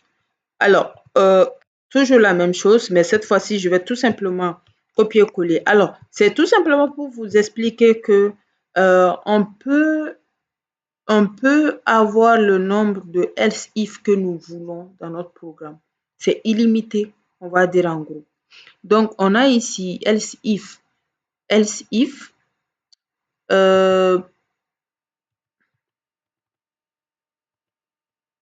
on a ici 12. Âge supérieur, on va dire supérieur ou égal à 12. On peut commencer à 12. Voilà, supérieur ou égal à 12. Et âge, on va dire inférieur à 18. Inférieur à 18, ça veut dire tout simplement que 18 ne fait pas dedans. Ici, ça veut dire que 11 fait partie dedans. Ici, ça veut dire que 12 aussi fait partie dedans. Voilà. Donc, vous êtes adolescent. Vous êtes un adolescent. Je pense que c'est comme ça qu'on écrit. Voilà. Vous êtes un adolescent. Et je reviens. Je vais coller encore. Et je vais changer. Donc, à partir de 18, supérieur ou égal à 18. 18 fait dedans. 18. Et âge inférieur à 25. Donc, on va dire en gros de 18 jusqu'à 24 ans, vous êtes jeune. Vous êtes jeune. On va dire ici, vous êtes adulte. Donc là, 25 fait partie. Cette fois-ci, 25 fait partie dedans. Jusqu'à 45. Supérieur ou égal à 45, vous êtes un adulte, par exemple. Alors, maintenant, on peut dire sinon, else. Vous êtes vieux, par exemple. Donc, ça veut dire quoi? Ça veut dire qu'à partir de 46 ans, jusqu'à plus l'infini, parce qu'on ne l'a pas défini. Sinon, on pouvait également définir avec le else if. Mais je veux qu'on s'arrête au niveau de else. Vous êtes vieux. Ou bien vous êtes du troisième âge, si on veut. Alors, ou bien vous n'êtes plus jeune, ça dépend de vous, quel message vous voulez faire passer. Donc, voici mon petit programme avec des else if au fait. Donc là, je vais tout simplement venir enregistrer. Et là, ici, je vais donner l'âge. Je vais donner par exemple 4. Alors, nous pouvons remarquer que dès lors que je mets par exemple 18, qu'est-ce qui se passe? Tout est mélangé, ça met par exemple vous êtes enfant. Et dès lors que par exemple je mets 3, ça me dit vous êtes vieux. Alors, ça, c'est juste une erreur que nous avons commise au niveau des opérateurs. C'est juste pour vous montrer que le fait de bien mettre les opérateurs, c'est hyper, hyper important. Alors, ici, nous avons if âge égale à 0 et âge égale à 5. Ça veut dire tout simplement que je viens tout simplement de prendre âge égale à 0 et âge égale à 5. Donc, je n'ai pas défini par exemple 1, 2, 3, 4. Pardon, 1, 2, 3, ni 5. J'ai juste défini j'ai juste défini 0 et 4. Donc, c'est pour cela que ça prend tout ce qui est au niveau de else. Par exemple, je viens ici, je vais mettre 3. Quand je mets 3, ça donne le else. Voici le else. Sinon, ça veut dire que tout ce qu'il y a à l'intérieur. Maintenant, ce que je vais faire, je vais tout simplement venir gérer cette partie-là. Au lieu de mettre âge égal à 20, 0, pardon, je vais mettre âge est supérieur ou égal à 0 et âge est inférieur à 5.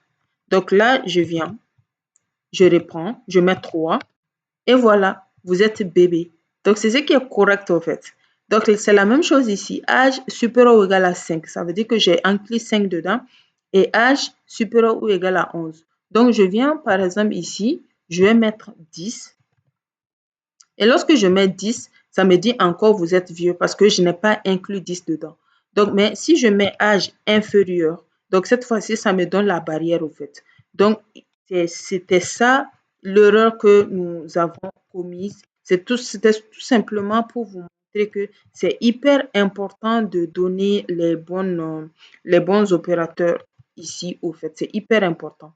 Donc là, par exemple, je vais mettre 34. Je vais mettre ici, j'enregistre. Je vais mettre ici 34. Et lorsque je mets 34, ça dit vous êtes adulte comme ici. Et lorsque, par exemple, je mets 90, vous êtes vieux. Donc, tout ce qui est à partir de 46, voilà, à partir de 46 jusqu'à plus l'infini, c'est vous êtes vieux. Voilà. Donc, j'espère que cette partie-là, vous avez compris, surtout au niveau des opérateurs. Donc, ça, c'était le premier imbriqué.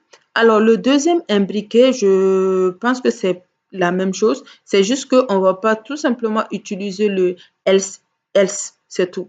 On va utiliser juste les if. Ça, c'est également possible. Alors maintenant, nous avons la dernière partie de structure conditionnelle alternative, également appelée conditionnelle particulière, le switch et le case. Alors, il faut savoir que l'utilisation du switch et le case est très très important au niveau de la programmation parce que ça permet de faire des choix. C'est ce qu'on appelle même structure de choix. Vous pouvez faire le choix que vous voulez au niveau du clavier. Par exemple, moi, je peux dire, lorsque je tape plus, que ça me fasse l'addition. Lorsque je tape moins, que ça me fasse la soustraction, ainsi de suite. C'est ça le structure de choix. Alors, sachez que certains langages de programmation ne vont pas utiliser les structures de choix comme le Python. Donc, pour cela, pour faire les choix, vous allez tout simplement utiliser les if et les else. Sachez que ce que le switch et le case permet de faire, les if et les else permettent également de faire la même chose. Mais nous, ici, on va utiliser le choix. Donc, ici, on a conditionnel particulière.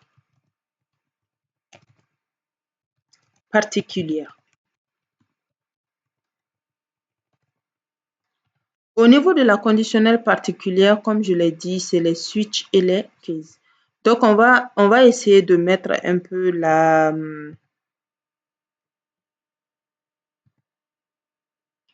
On va essayer de mettre un peu la syntaxe générale. C'est le mot-clé switch. Alors, faites attention, c'est tout en minuscule et on l'écrit comme ça. N'interchangez pas les lettres, hein, sinon ça ne va pas fonctionner. Donc, switch, on va mettre le nom de notre variable à l'intérieur. Et après, on va ouvrir les brackets. Après avoir ouvert les brackets, nous allons utiliser le mot-clé case. Case, ça veut dire cas. Et lorsque on met les mots-clés case, on peut mettre par exemple la valeur. La valeur, c'est quoi? La valeur, c'est ce qui doit faire le choix au fait en gros.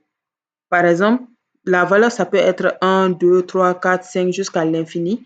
Ça veut dire tout simplement qu'au cas où moi, j'aurais cliqué sur 1, que ça fasse l'instruction qui va suivre. Au cas où moi, je vais cliquer sur 2, que ça fasse également l'instruction, ainsi de suite, ou bien même les lettres, comme vous voulez.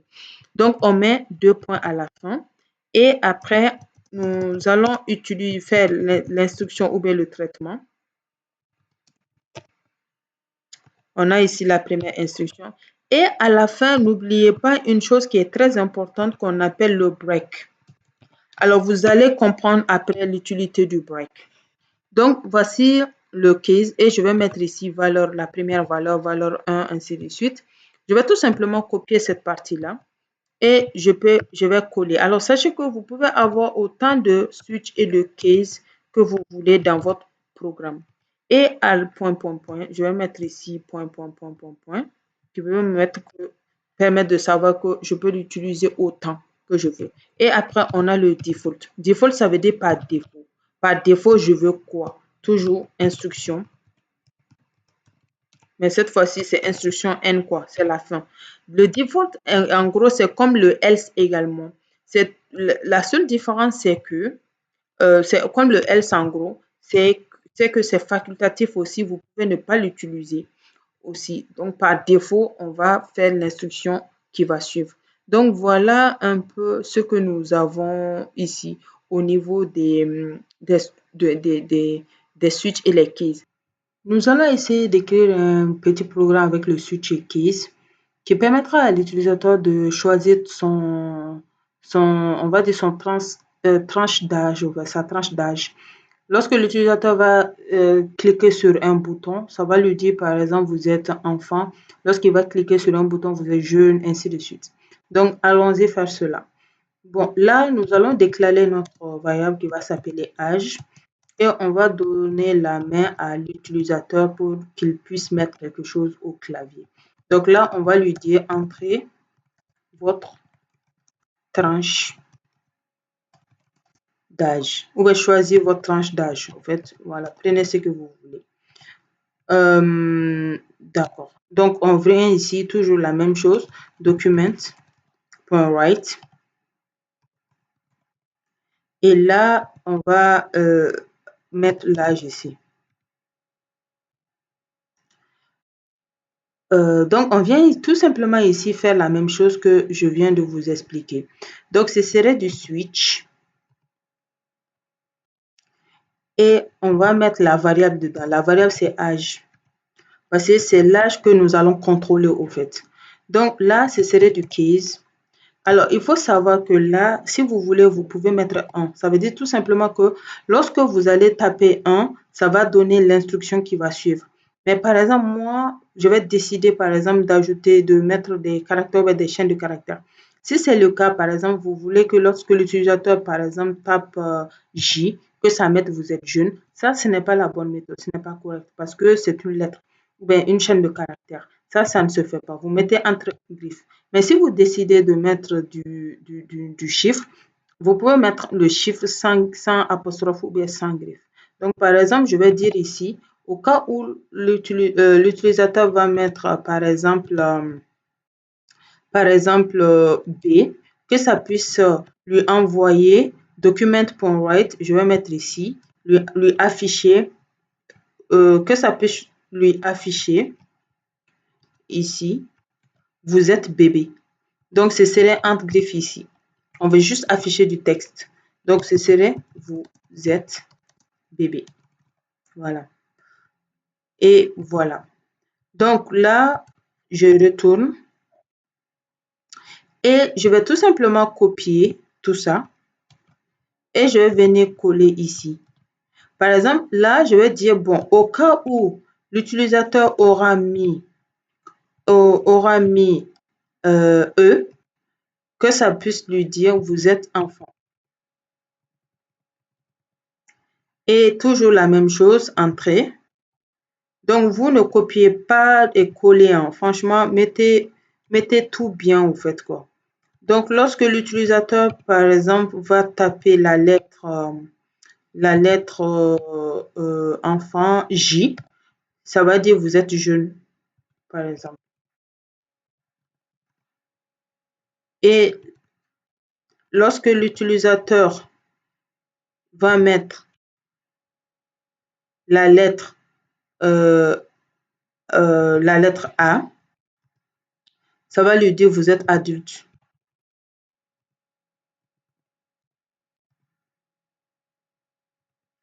Et enfin, lorsque l'utilisateur va mettre la lettre V, que ça lui dise vous êtes vieux.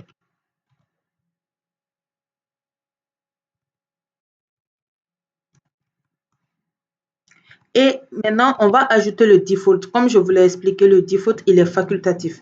Par exemple, on peut lui dire, au cas où l'utilisateur n'aura pas mis B, ni E, ni J, ni A, ni V, d'envoyer un message d'erreur à l'utilisateur. Parce que si on ne met pas ça, ça va envoyer quelque chose d'autre ou bien ça ne va rien donner du tout. Et ça, ce n'est pas possible. Ça, ce n'est pas bon.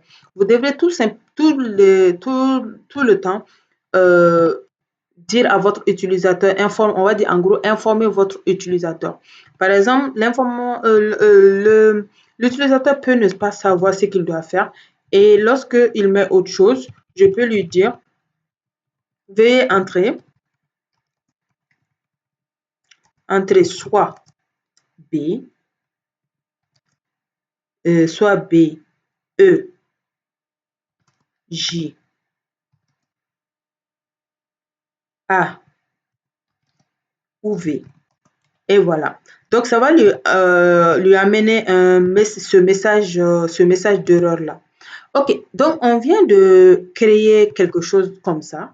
Maintenant, nous allons exécuter pour voir ce qui se passe. Alors, vous pouvez remarquer que je n'ai pas mis les breaks. J'ai fait exprès de ne pas mettre le break. Pourquoi? Parce que je veux que vous puissiez connaître réellement la fonctionnalité du break. Ce qui est important au niveau du break, au fait, au niveau de son usage. Donc ici, je vais l'exécuter. On a dit de mettre le 30 d'âge, je vais mettre B. Et voilà, lorsque je mets B, qu'est-ce qui se passe? Vous pouvez remarquer que ça me donne tout ça au fait en même temps. Ça me donne tout ça au fait en même temps. Et là, c'est pas ce que je veux. Je veux que lorsque je mette B, que ça m'envoie tout simplement ce message-là. Par exemple, vous êtes bébé, ainsi de suite. Et que ça me permette de choisir ce que je veux, mais que ça ne me donne pas tout. Donc, pour cela, je vais tout simplement mettre break partout.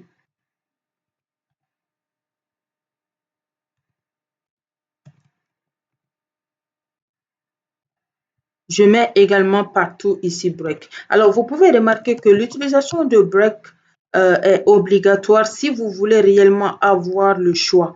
Parce que, au fait, lorsque vous n'utilisez pas le break, ça ne va pas vous donner de syntaxe erreur. C'est-à-dire, ça ne va pas vous dire vous avez fait une erreur ou pas. Non, non, pas du tout. Vous n'avez pas fait d'erreur syntaxique. C'est-à-dire d'erreur d'écriture et tout ça, non. Mais vous avez fait une erreur d'exécution, au fait. Par exemple, lorsque je mets E, je m'attends à avoir vous êtes enfant. Voilà, bon, ça a écrit ce E-là. Pourquoi? Parce que c'est le document.write. Ça permet d'écrire sur la page, au fait. Alors, si j'ai envie tout simplement de donner un autre, je viens ici. Par exemple, lorsque je mets R, qu'est-ce qui va se passer? Ça m'envoie un message ici. Veuillez, le default, au fait, aura en gros. OK? Donc, j'exécute. Je mets J. Et voilà. J'exécute. Je mets par exemple A majuscule. Voilà. Donc, c'est pour vous dire que c'est sensible à la casse. A majuscule et A minuscule, ce n'est pas la même chose. Voilà. Donc, ici, je peux mettre W. Lorsque je mets W, ça me dit tout simplement que je dois saisir comment on appelle ça, je dois entrer soit E, soit V, ainsi de suite. Voilà. Donc, en gros, voici un peu ce que nous pouvons dire au niveau des switches et des keys. Nous allons maintenant voir la dernière grande famille des structures de contrôle. J'ai nommé la famille des structures de contrôle itératives, répétitives ou les boucles. Alors, sachez que ces trois noms sont pareils, ça se valait au fait. Donc, dans cette grande famille, nous avons trois types de structures de contrôle itérative ou bien appelées boucles. Donc, nous allons voir la première grande famille. On va le nommer petit a par exemple, petit a. Et ce serait le for. C'est ce qu'on appelle for loop. Ça veut dire la boucle for. Alors, for, ça veut dire en français pour. Alors, qu'est-ce qu'une boucle? Comme son nom l'indique, une boucle, c'est tout ce qui tourne et ça n'a pas de fin. Alors, pourquoi utiliser une boucle? On utilise les boucles tout simplement pour effectuer des calculs à répétition et de très, très grandes envergures. Par exemple, vous avez remarqué que nous avons utilisé les conditionnels. Au niveau des structures conditionnelles, ça vérifie tout simplement si une condition elle est vraie ça, ça, ça, ça nous exécute une instruction. Si c'est faux, ça va exécuter une autre instruction ou bien ça va partir. Alors que ici, c'est différent. Alors, pour pouvoir mettre la structure, la syntaxe générale, je vais vous montrer ici au niveau des, voilà, des syntaxes. La syntaxe générale de la boucle for, c'est quoi? C'est le mot-clé for. Ça, c'est la fonction for comme ça. Et on va initialiser. La partie initialisation, c'est le fait de donner une valeur de départ. Alors, la valeur de départ n'est pas forcément 0, ça peut être de moins l'infini jusqu'à plus l'infini. Ça peut être 100, 1000, ainsi de suite. C'est tout simplement la valeur à laquelle va commencer le compte, au fait. Donc, nous avons ici l'initialisation. Nous avons la condition. Vous avez vu qu'on a l'habitude d'utiliser la condition. Et enfin, vous avez ce qu'on appelle le pas. Le pas, c'est l'incrémentation et la décrémentation. Et là, on a vu ça au niveau des opérateurs plus, plus, moins, moins. C'est ça le pas. Donc, le pas, c'est l'incrémentation et la décrémentation. Et là, une fois que vous mettez les informations, nous avons les instructions que vous devrez mettre. Donc, voilà un peu la syntaxe générale de la boucle for que nous avons. Alors, sachez également une chose, c'est que initialiser, non, lorsque on dit initialiser, c'est la variable qu'on initialise. Donc, d'où l'initialisation est la variable. Donc, je vais mettre ici l'initialisation, l'initialisation concerne la variable. Voilà. L'initialisation concerne la variable d'itération que nous allons faire. Donc, je vais mettre ici la variable d'itération. Qu'est-ce que ça veut dire variable d'itération?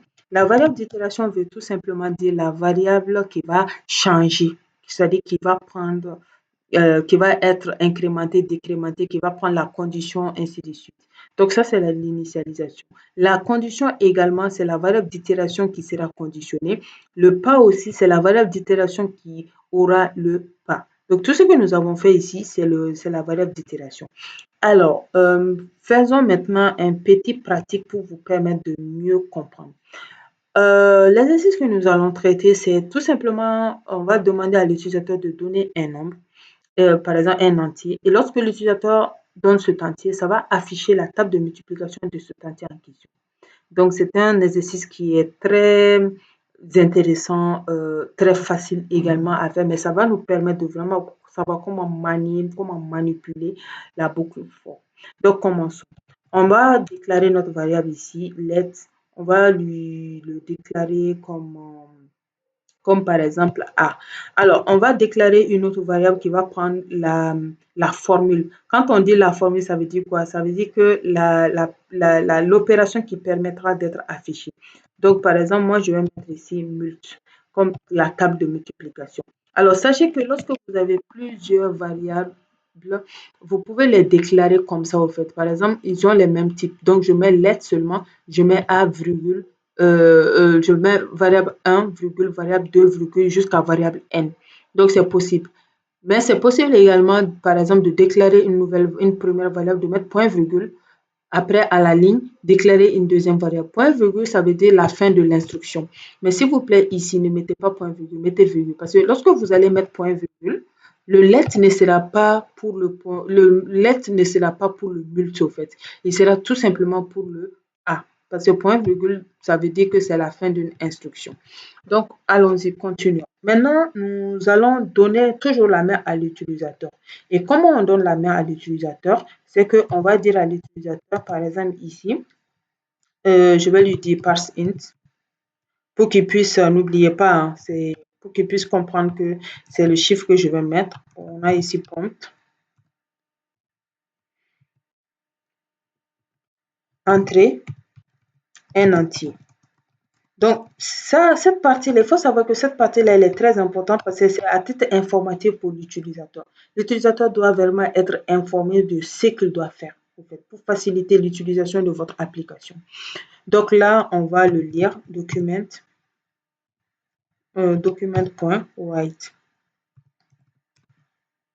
Et au niveau de document.write, ce serait du A que je vais mettre à l'intérieur.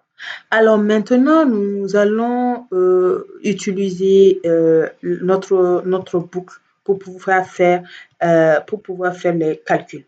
Donc la boucle que nous allons actuellement utiliser, c'est toujours la boucle for. Donc nous allons ici prendre for. Et dans for, comme je vous l'ai dit, nous allons déclarer notre variable d'itération. Alors, si vous voulez, vous pouvez déclarer directement la variable d'itération en haut, ou bien vous pouvez déclarer la variable d'itération à l'intérieur de la boucle for. Les deux se valent, il n'y a pas de souci. Donc, je vais donner un nom à ma variable d'itération. Alors, vous allez beaucoup, lorsque vous allez continuer le codage, vous utilisez i à l'intérieur de for. Alors, sachez que l'utilisation de i n'est pas obligatoire, mais c'est fortement recommandé parce que, bon, i comme itération, par convention, pratiquement tous les développeurs utilisent le i, quoi. Voilà. Donc, on va l'initialiser. Donc, notre table de multiplication va commencer de 0, point virgule. Et la condition, c'est quoi? C'est où est-ce que le comptage va s'arrêter. Par exemple, moi, je veux que ça soit, par exemple, si je mets 5, 5 fois 0, 5 fois 1, 5 fois 2, jusqu'à 5 fois 10. Donc, i doit être inférieur ou égal à 10 parce que je veux que ça s'arrête à 10. Donc, 10 doit être inclus. Et là, je veux incrémenter, par exemple, que i soit 5 fois 1, 5 fois 0, 1, 2, 3, 4, 5. C'est ça le i. Donc, on va dire i plus plus pour que ça puisse s'incrémenter. Et là maintenant, nous allons calculer la table de multiplication. Donc, pour cela, je viens tout simplement mettre mult égale à A, c'est-à-dire le 5, par exemple, que l'utilisateur va mettre, multiplié par le i comme l'itération au fait. Par exemple, ici, on aura 5 fois 0, 5 fois 1, 5 fois 2, 5 fois 3, ainsi de suite jusqu'à 10 ici, où il doit s'arrêter. Donc, voilà un peu ce que nous avons. Maintenant, on va afficher. On affiche avec quoi? On affiche avec document.write. Donc, je vais copier cette fonction-là. Je vais coller cette fonction ici en bas. Donc là, on a le document.write. Et ici, maintenant, c'est le mult que nous allons mettre. Et c'est le mult qui sera affiché. Donc, je vais vous enregistrer ça. Et on va essayer de venir regarder. OK. Donc, allons-y. Allons-y faire la vérification. Donc, on dit entrer un entier. Je vais entrer 5. Regardez, c'est venu. Et c'est correct. Mais il y a un petit problème, un grand problème même. Vous pouvez remarquer que là, on ne comprend rien du tout parce que ce n'est pas stylisé. Ce n'est pas stylé au fait. On n'a pas mis ça joli. Donc, moi, je vais essayer d'afficher ça joliment en fait. Donc, lorsque on va rentrer quelque chose au clavier, je vais dire par exemple 5 fois 1. Donc, je vais dire par exemple A.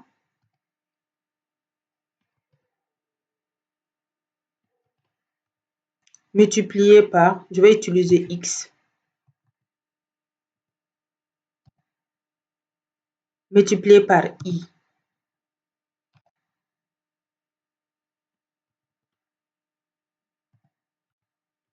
Et je vais mettre égal.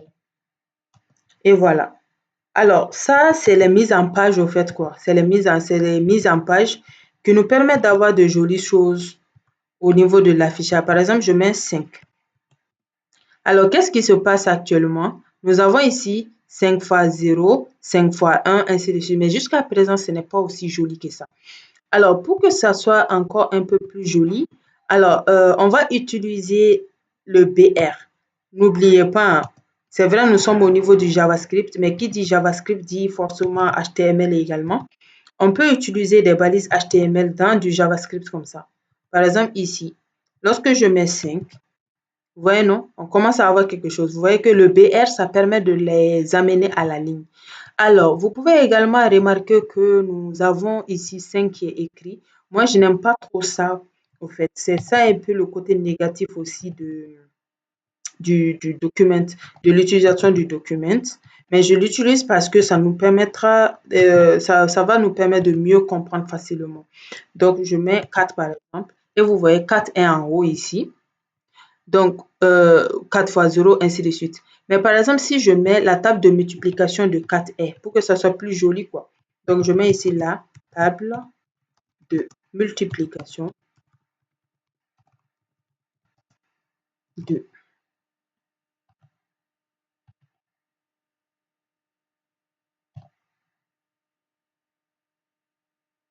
est.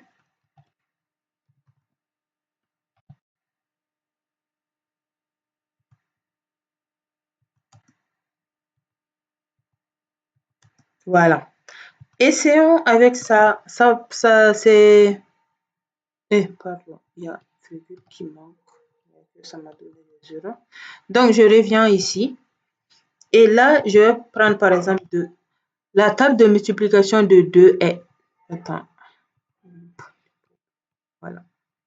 La table de multiplication de 2 est... Attends, je vais enregistrer encore. Donc, je mets ici 2.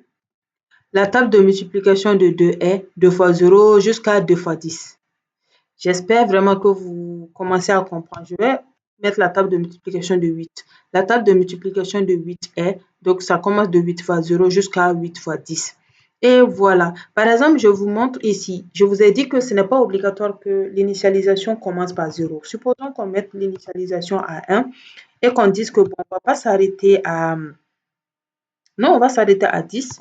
Pardon, on ne va pas s'arrêter à 10. Mais je peux dire ici, je veux m'arrêter à 9. Donc, regardez, vous allez voir ce qui va se passer. Je mets 7. Et ici, vous voyez, ça commence de 7 fois 1 jusqu'à 7 fois 9. Et voilà. Donc, l'initialisation n'est pas obligatoirement que vous commencez à 0. Hein. Vous pouvez comme le commencer à ce que vous voulez. Par exemple, ici, 9. Donc, 9 fois 0 jusqu'à 9 fois 10. Alors, donc, voici un peu ce que nous avons au niveau de la boucle for. Maintenant, nous allons voir les deux dernières boucles qui sont également très, très importantes au niveau de la programmation, de la programmation. Il s'agit des deux sœurs. On les appelle des sœurs. Et c'est le while et le do while, c'est-à-dire tant que, faire tant que. On va commencer d'abord avec la première qui est le while loop.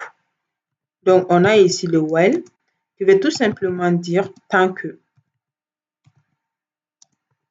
Voilà, tant que. Alors, pour la boucle tant que, on va voir une petite syntaxe. Alors, la syntaxe de tant que, c'est simple. Hein. On a ici tout simplement while. On va mettre la condition. Tant qu'il y a la condition, on met les griffes et on a instruction, c'est tout. C'est-à-dire, tant que la condition elle est vérifiée, tant que la condition elle est vérifiée, il faut faire sortir l'instruction, c'est tout. Voilà. Donc, on va faire quelque chose d'assez simple. Pour cela, je vais mettre ça, cette fois-ci, ça. Voilà. Je vais mettre ça en... Voilà. Donc, je reviens ici. Et là, je vais tout simplement déclarer, par exemple, n. Je vais lui donner la valeur 1. Et je vais dire, par exemple, while on a n inférieur ou égal à 30, tant que n que nous avons donné ici, et cette fois-ci, on ne va pas donner la main à l'utilisateur, on va directement écrire par nous-mêmes pour aller un peu vite. N inférieur ou égal à 30, on a n, on va utiliser l'affectation multipliée égale, c'est-à-dire n égale à n multiplié par 5 par exemple. N égale à n multiplié par 5. Et là, on va afficher le document. Donc, on a document write.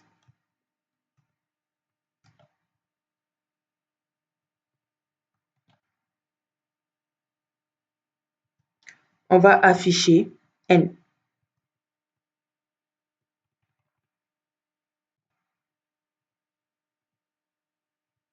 Donc, on va afficher n. Voilà. Donc, on enregistre. Voilà. En fait, lorsqu'on l'enregistre, regardez ce que nous avons. C'est-à-dire que ici, ça nous a affiché les 5 lettres, mais les 5 qui sont multipliées euh, par, euh, par 5 et divisé par 5 au fait. Donc, voilà un peu ce que nous avons. Donc, ça, c'est la condition tant que n est supérieur ou égal à 30. Et nous avons dit, pardon, tant que n est inférieur ou égal à 30. Je vais lui donner 40 pour voir ce qui va se passer.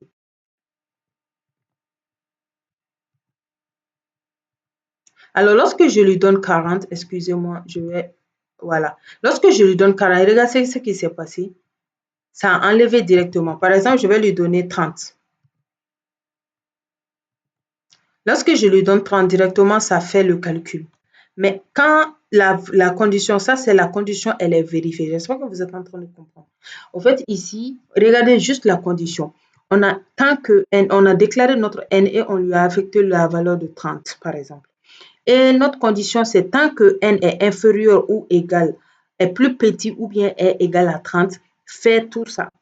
Mais au cas où je vais mettre par exemple 50, vous pouvez voir que la condition n'est pas vérifiée parce que 50 est plus grand que 30.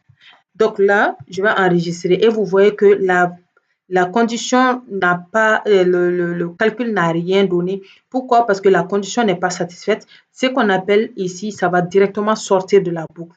C'est-à-dire la boucle while va directement s'arrêter. Il ne va pas faire le calcul. Ça, c'est la boucle while. Donc, tant que la condition elle est vraie, elle continue à faire le calcul, elle continue à faire le calcul, elle continue à faire le calcul. Mais au cas où la condition devient fausse, elle va directement sortir de la boucle. Par exemple, je vais prendre un ici. Lorsque je prends un et que ça fasse le calcul, à chaque fois il vient, il fait les calculs parce qu'il vient s'incrémenter et il va vérifier que n est toujours inférieur ou égal à 30. Donc la première exécution, elle l'a faite. Après, elle a encore retourné faire elle a encore retourné faire son itération. Elle a vu que oui, n demeure toujours inférieur à 30 et elle met 25. Maintenant, 25 est inférieur également à 30. Donc, elle retourne et elle a maintenant 125. Mais 125 n'est pas inférieur à 30. 125 est supérieur à 30. C'est pour cela qu'elle s'est arrêtée. Donc, au fait, en gros, la différence entre le while loop et le for loop, c'est quoi? Vous pouvez remarquer que les deux sont des boucles. Mais la différence, c'est quoi?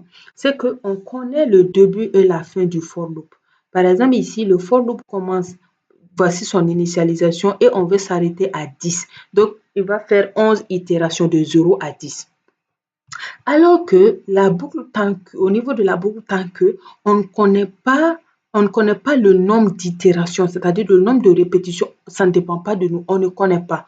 Ça dépend du programme et de la vérification qu'elle va faire. Tant que la condition de départ qu'on lui a donnée est vérifiée dans la condition ici, dans le temps que, elle continue à faire cette instruction-là, ce traitement. Mais une fois que ce n'est plus vérifié, 125 est plus grande que 30, ça s'arrête directement et ça sort de la boucle. Maintenant, nous allons voir sa jeune sœur qui est la boucle. Donc, en petit c, ça c'est la boucle do while, c'est-à-dire faire tant que. Alors, sachez que lorsque vous voyez tant que, c'est comme tant que faire. Hein. Voilà, mais on ne le dit pas. C'est comme while, point, point, point, do, mais on ne le dit pas. Donc, lorsque on regarde l'autre côté, on a ici faire tant que. Voilà. Donc, maintenant, nous allons voir la boucle faire tant que. Et là, je vais mettre ça en commentaire.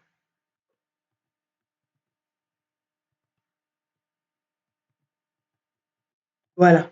On va mettre ça en commentaire. Donc, ici, faire tant que, comme on l'a dit, est la sœur de tant que. Elles font pratiquement la même chose. Il n'y a vraiment pas trop de différence. La seule différence, c'est quoi? Je vais vous donner la structure générale et on va décortiquer cela ensemble. Alors, je commence avec ça. Voilà, je commence avec ça. On a ici do, c'est-à-dire do ici. Au niveau de do, on a instruction. On a while et on a la condition. Et voilà. Alors, ici, qu'est-ce que nous pouvons retenir parmi ces deux-là? On peut voir que la deuxième est l'inverse de la première, c'est-à-dire le do while est l'inverse du while. Sinon, c'est pareil. Même si vous ne voyez pas le do ici, elle est muette. Sinon, il y en a. Donc ça, c'est la première différence syntaxique, c'est-à-dire la première différence au niveau de l'écriture. La deuxième différence, c'est quoi? C'est que l'instruction s'arrête au niveau de la condition ici à la deuxième, alors que ça commence au niveau de la condition ici, au niveau du while loop. Donc, ce sont les deux différences syntaxiques. Mais il n'y a qu'une seule différence au niveau de l'exécution du code. La différence, c'est quoi? La différence, c'est tout simplement le comportement de l'ordinateur. Sachez que l'ordinateur travaille séquentiellement, c'est-à-dire lit les codes ligne par ligne, ne saute pas. Elle va lire la première ligne, elle va lire la deuxième ligne, la troisième ligne, ainsi de suite. Donc, c'est par hiérarchie que, on va dire par ligne, comment on appelle ça? C'est séquentiellement que la lecture se fait au fait, ligne par ligne, du premier au dernier. Donc, plus il y a la lecture d'en haut, l'exécution se fait comme ça, par ordre d'arrivée. Alors, vous pouvez remarquer qu'ici, on a ici faire instruction, c'est-à-dire il faut envoyer d'abord l'instruction avant de faire la vérification. Donc, c'est pour cela que certains langages de programmation, par mesure de sécurité, ne vont pas gérer le do while. Il y a certains langages de programmation qui n'utilisent pas le do while. Et ils ne font qu'utiliser le while. Parce que pratiquement les deux font presque les mêmes trucs au fait. Donc là, on va retourner utiliser encore. On a ici let n égale à 1. On a ici do. On a ici do. Et on va tout simplement copier ces parties-là.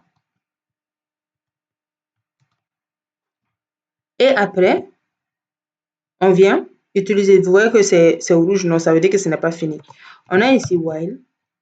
Et on va mettre la condition. La condition, c'est quoi? C'est n doit être inférieur ou égal à 30. Et on met point virgule à la fin. Alors ici, qu'est-ce qui se passe? Vous pouvez remarquer que ça donne les mêmes résultats. Mais on va voir, je vais vous expliquer. La différence entre les deux là, c'est quoi? C'est que la condition, elle est d'abord vérifiée. Et au cas où la condition n'est pas vraie, cette instruction-là ne va pas se faire. Alors que ici, qu'est-ce qui se passe? C'est l'instruction qui est d'abord faite, c'est-à-dire les résultats sont d'abord affichés.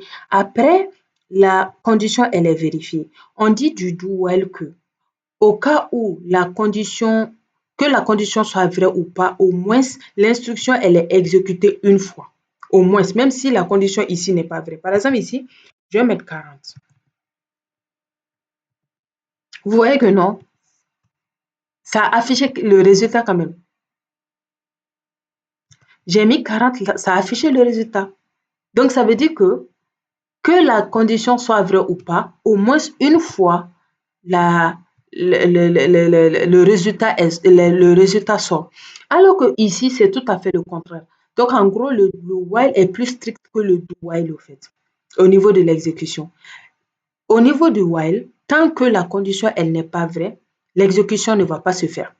Alors qu'au niveau du do while, même si l'instruction n'est pas, même si la condition n'est pas vraie, l'instruction sera affichée au moins une fois. C'est après qu'elle va venir faire la vérification. C'est comme si je m'arrête à la porte et que je dise que toute personne qui n'a pas la carte ne rentre pas dans la salle. Et lorsque je vais utiliser le do while, je m'arrête et vous allez me présenter d'abord votre carte. Vous allez me présenter d'abord votre carte ici et après, je vais voir si vous devrez rentrer ou pas. Donc, si tu n'as pas de carte, directement tu sors, tu ne rentres pas. Alors au niveau de while, je m'arrête à la porte, je te fais rentrer d'abord et après je te demande de me montrer ta carte. C'est-à-dire pour faire la vérification. Mais toi, tu es déjà rentré. Donc voilà la différence entre le while et le do while. Sinon, à part ça, c'est la même chose. Vous avez remarqué que dès lors que j'ai exécuté, ça a donné les mêmes résultats, sauf au cas où les conditions ne sont pas vérifiées. Là, c'est différent. Le do while ne va rien donner, alors que le while va afficher au moins une sortie. C'est la fin de ma vidéo. Merci de m'avoir écouté. J'espère vraiment que vous avez compris tout ce que nous avons fait. Alors, sachez que ce que nous avons fait aujourd'hui, c'est très, très important dans la programmation, dans l'apprentissage d'un nouveau langage de programmation. Et n'oubliez surtout pas de reprendre tout ce que nous avons fait ainsi que les exemples que nous avons faits. Donc, on se donne rendez-vous pour une nouvelle vidéo sur l'apprentissage du JavaScript. Avant ça, n'oubliez pas de vous abonner si ce n'est pas encore fait, d'activer la cloche de notification, de mettre des pouces bleus et surtout, surtout, surtout, vous devrez commenter ainsi que partager la vidéo pour que le maximum de personnes qui en ont besoin puissent avoir accès à l'apprentissage des cours gratuitement. Merci et on se dit à la prochaine pour un nouveau cours.